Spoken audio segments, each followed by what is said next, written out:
The question is the actual column number. Given a column that title पे, that title A has a person access sheet run its corresponding column number.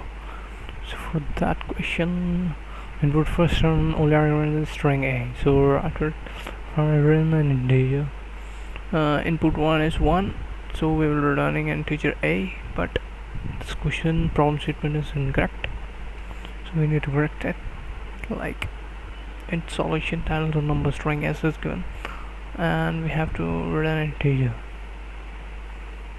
So for that, we first we understand what is the problem statement is. We were given a string like column title like B, A,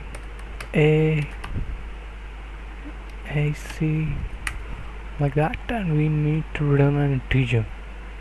Integer is corresponding column number is the column number. Like for that, for Z the column number is 26,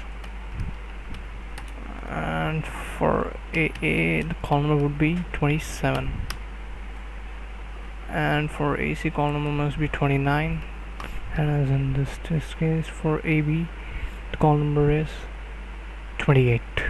So we need to return that integer. We were given a string and we need to return an integer.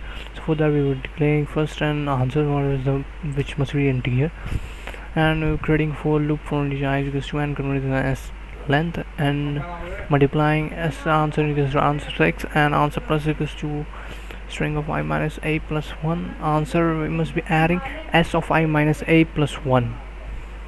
Must be this is correct, and so that we